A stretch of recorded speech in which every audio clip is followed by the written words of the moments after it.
नमस्कार बंधू भगिनींनो, आपल्या सगळ्यांचं सहर्ष स्वागत आहे स्वास्तिकम या माझ्या चॅनलवर। आज मी आपल्यासाठी अध्याय 2 श्री स्वामी चरित्र सारामृत ह्याचं मराठीमध्ये हे लिहिलेलं आहे, पण ते थोडंसं त्याचा अर्थ काही लोकांना जर समजत नसेल तर ते अगदी सोप्या मराठी भाषेमध्ये मी त्याचा अर्थही आपल्यासाठी घेऊन आलेली आहे। तरी आपण सगळ्यांनी श्रवण करा। अध्याय 2 श्री गणेशाय नमः। श्री सरस्वतीभ्यो नमः।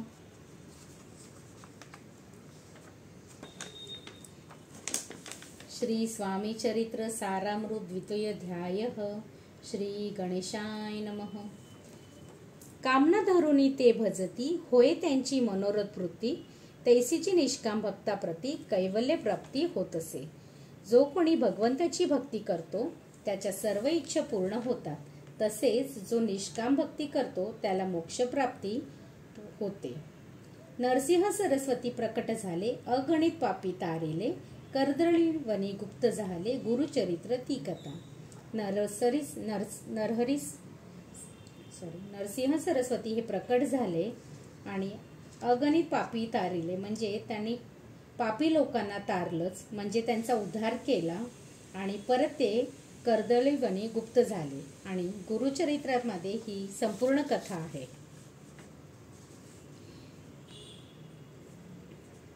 जनसामान्याचे कल्याण करण्यासाठी स्वामींची पुढे लोका द्वार करणे, भाग पडेले प्रगट होणे, धुंडिली बहुत पठणे, तेची स्वामी यतिवर्य। जनसामान्याचे कल्याण करण्यासाठी परमेश्वर प्रकट झाले आणि ज्यांनी तपश्चर्या केली तेच खरे योगी आहेत।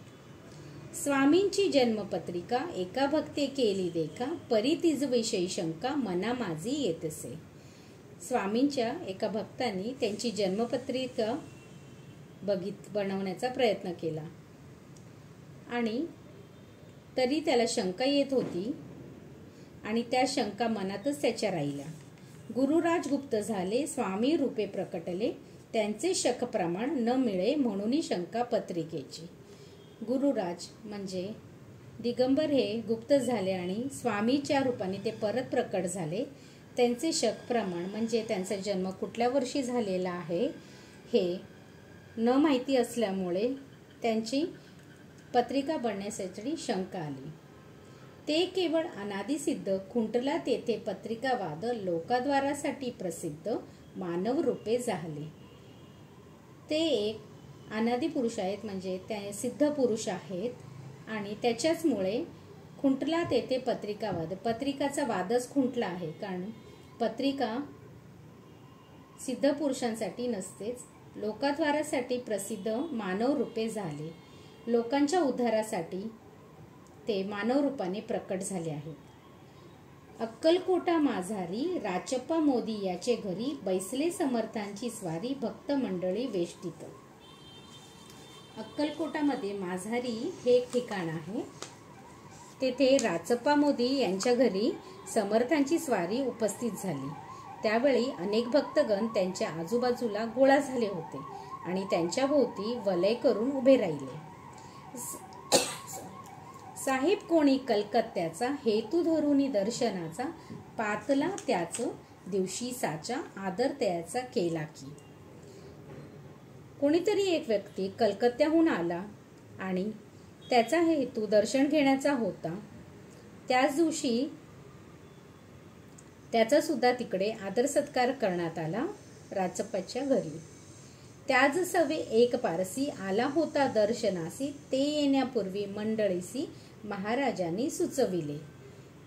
त्याच दिवशी एक पारसी व्यक्ती सुद्धा दर्शनासाठी आला आणि ते येण्यापूर्वी महाराजांनी त्यांच्या सेवकांना काही सुचविले। तीन खुर्च्या आणूनी बाहेरी, मांडा म्हणती एके हारी, दोघांसी बैसोनी दोहवरी, तीसवरी बैसले आपण। स्वामींनी 3 खुर्च्या आणण्यासाठी सांगितलं आणि त्यांना मांडण्यासाठी सांगितलं खुर्ची, आणि 2 खुर्चीवर दोघांना बसवलं आणि 3ऱ्या खुर्चीवर ते स्वतःच बसले।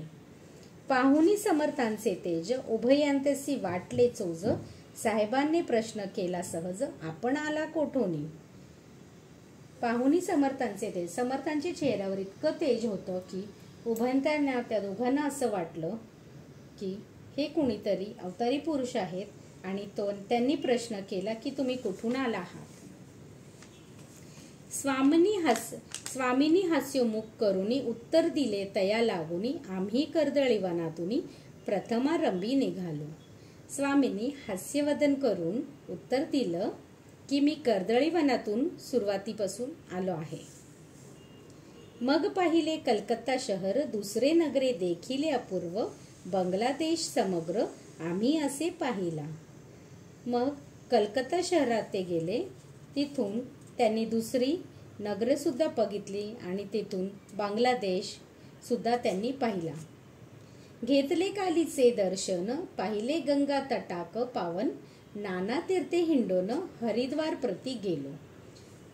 आधी त्यांनी कालीचे दर्शन घेतले आणि त्यानंतर ते गंगा तटावर म्हणजे गंगा किनारे गेले आणि त्यानंतर त्यांनी खूप सारे तीर्थ तिथे केले आणि त्याच्यानंतर ते हरिद्वारला गेले. पुढे पाहिले केदारेश्वर हिंडलो तीर्थे समग्र ऐसी हजारो हजार नगरे आम्ही देखिले. पुढे ते केदारेश्वर गेले आणि तिथे खूप सारे तीर्थांमध्ये ते हिंडले आणि अशी त्यांनी हजारो आणि हजारो नगरे बघितली. मग तेथून सहजगती पातलो गोदा तटाक प्रती जियेची महाप्रख्याती पुरांतरी वर्णली. तेथून सहजगती ते गोदातर म्हणजे गोदावरी नदीच्या तटी आले आणि गोदावरी नदीचं पुराणामध्ये सुद्धा त्याची महती लिहिलेली आहे. केले गोदावरीचे स्नान स्थळे पाहिली परमपावन काही दिवस फिरोन हैदराबादेसी पातलो. गोदावरी नदीमध्ये त्यांनी स्नान करून तिथले जितकी स्थळं होती परमपावन ती सगळी बघितली आणि तिथून हैदराबादला गेले. येऊनी मंगळवेढास बहुत दिवस केला वास मग येऊनी पंढरपुरास स्वेच्छेने तेथे राहिलो. तेथून ते मंगळवेढ्यास आले. तेथे सुद्धा त्यांनी खूप दिवस वास केला आणि मग तिथून पंढरपुरास स्वेच्छेने तेथे राहिले म्हणजे स्वतःच्या इच्छेनेच ते तिथे राहिले. तदनंतर बेगमपूर पाहिले आम्ही सुंदर रमले आमुचे अंतर काही दिवस राहिलो. त्याच्यानंतर ते बेगमपुरास गेले. ते फारच सुंदर होतं. तेथे त्यांचं मन रमलं. तिथे ते काही दिवस राहिले. तेथून स्वेच्छे केवळ मग पाहिले मोहोळ देश हिंडूनी सकळ सोलापुरी पातलो. तेथे ते स्वेच्छेने केवळ राहिले आणि तेथून मग ते मोहोळ इथे हिंडून सोलापूरला आले.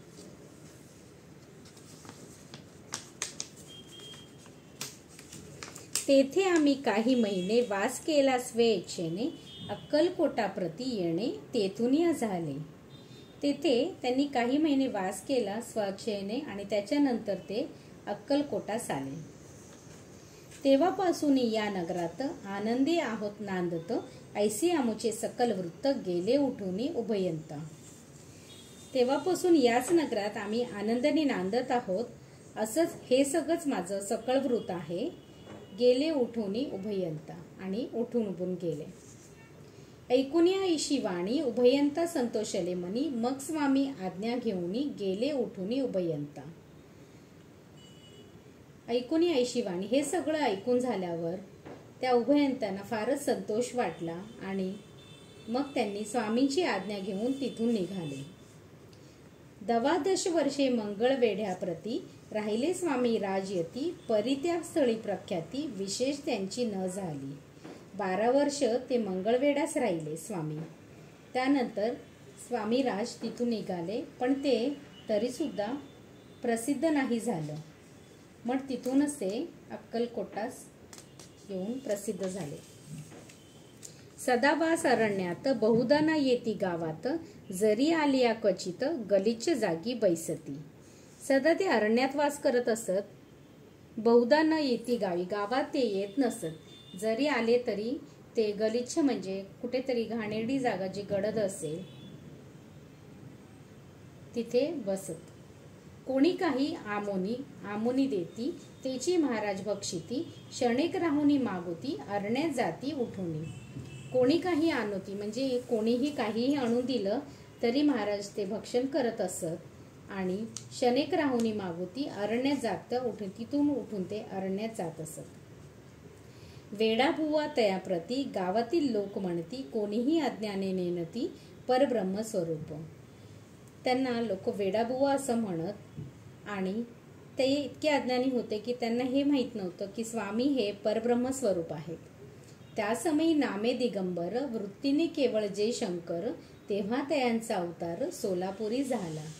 त्याच समयी दिगंबर नावाची व्यक्ती त्याची वृत्ती केवळ शंकर वृत्तीने ते केवळ शंकरच होते तेव्हा त्यांचा अवतार झाला सोलापूरला.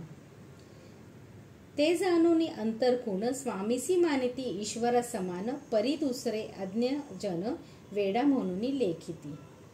ते सगळं जाणून अंतरखूण स्वामींना ते ईश्वरा समानच मानत आणि वेडा म्हणून लेखिती. तुम्ही वेडा मानता आणि त्यांना कमी लेखता असं ते म्हणाले. दर्शना येता दिगंबर लीलावग्रही यतीवर्य कमरेवरी ठेवणी कर दर्शन देती तयासी. जेव्हा दिगंबर त्या यतींचं म्हणजे स्वामींचं दर्शन घ्यायला आले तेव्हा स्वामी कमरेवर हात ठेवून उभे होते दर्शन देण्यासाठी. अमृता समान पुढे कथा ऐकता पावन श्रोता वक्ता स्वामी समर्थ वदविता ज्यांची सत्ता सर्वत्र. ही कथा अमृतासारखी गोड आहे. ही ऐकली की श्रोत्याला खूपच आनंद मिळतो आणि पवित्रता मिळते. ज्यांनी कधी सांगितली आणि ज्यांनी ही कथा सांगितली त्यांचे शील आणि ज्ञान अत्यंत महान आहे. स्वामी समर्थ वदविता म्हणजे स्वामी समर्थ यांचा उपदेश असतो. ज्यांची सत्ता सर्वत्र म्हणजे ज्यांची प्रभावशाली सत्य सर्वत्र आहे. अहो हे स्वामी चरित्र भरला असे क्षीरसागर मुक्त करुनी श्रवणद्वार प्राशन करा श्रोते हो. अहो हे स्वामींचं जे चरित्र आहे ते क्षीरसागर आहे म्हणजेच समुद्रासारखं महान आहे. तर ह्यामध्ये जर आपण श्रवण केलं तर आपण नक्कीच इथून मुक्त होऊ. तुम्हा नसावा येथे वीट सर्वदा सेवा वेव आकंठ भवभयाचे अरिष्ट तेने चुके विष्णू म्हणे. श्रींच्या चरित्राचे श्रवणाने आणि समजून घेतल्याने एक व्यक्ती आध्यात्मिक पातळीवर उन्नत होते आणि मुक्ती मिळवते. अशा प्रकारे श्री स्वामींची चरित्रांचे सारामृताची कथा प्राकृत कथांची मान्यता असलेली आहे. दुसरा अध्याय इथे समाप्त होत आहे. श्री स्वामी चरणांना पर्णमस्तु. श्री स्वामी समर्थ पर्णमस्तु. शुभम भवतु शुभम भवतु शुभम भवतु. श्री स्वामी समर्थ.